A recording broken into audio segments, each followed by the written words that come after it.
हर पूजा के बाद अनुष्ठान को पूरा करने के लिए हवन करना होता है। हवन पूजा का ऐसा रूप है जिसका संबंध परमात्मा से है। हवन, जिसे होम के नाम से भी जाना जाता है, हिंदू अनुष्ठानों और समारोह का एक अभिन्न अंग है। इससे अलग अलग सामग्रियों को पवित्र अग्नि में अर्पित करना,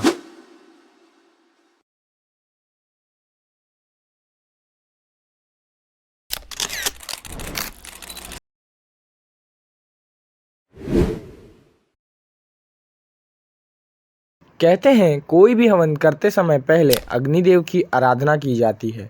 उसके बाद हम जो भी देवता को लेके हवन कर रहे हैं उनके मंत्रों का जाप किया जाता है। हिंदू ग्रंथों के अनुसार हम जो भी आहुति देते हैं या प्रार्थना करते हैं वो अग्निदेव द्वारा उन देवता के पास पहुंचती है। विष्णु पुराण के अनुसार अग्निदेव ब्रह्मा जी के द्वारा उत्पन्न हुए हैं और उनका विवाह देवी स्वाहा से हुआ।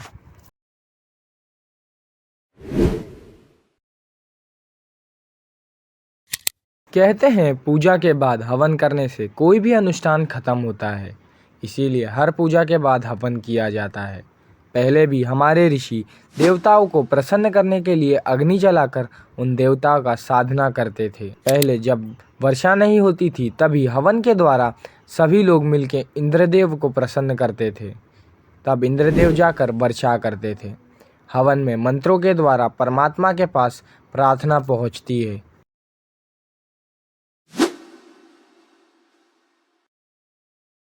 हवन करते समय सामग्री को आहुति देने के लिए मंत्रों का जाप किया जाता है।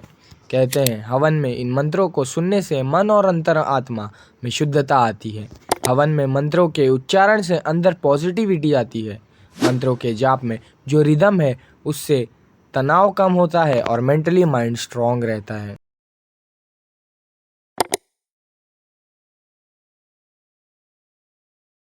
कहते हैं हवन करने से हवा शुद्ध होती है। हवन केवल अग्नि जलाने के लिए नहीं की जाती, ऐसी अग्नि जलाई जाती है जिससे इन्वायरमेंट को नुकसान ना हो और हवा शुद्ध हो जाए।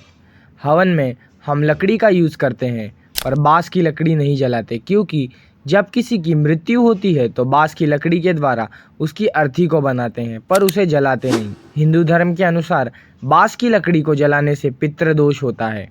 साइंटिफिकली बांस की लकड़ी में हैवी एलिमेंट होता है जिसे जलाने के बाद कैंसर और ब्रेन ट्रॉमा जैसी बीमारी हो सकती है। इसीलिए हम हवन में आम की लकड़ियाँ जलाते हैं। कहते हैं हवन में सामग्री के साथ घी डालने से हवा शुद्ध होती है। जब आम की लकड़ी जलाते हैं तो उसमें से फॉर्मिकल्डिहाइड निकलती है जो डेंजरस बैक्टीरिया और वायरसेस को मार देती है और हवा शुद्ध हो जाता है। हवन के मान्यताओं को देखकर लखनऊ के national institute of botanical research centre ने हवन के ऊपर रिसर्च किया। उन्होंने एक घर में हवन सामग्री के साथ आम की लकड़ियों को जलाया, जिससे उस रूम में 94% वायरस रिड्यूस हुए। इसीलिए हवन की इतनी मान्यता है।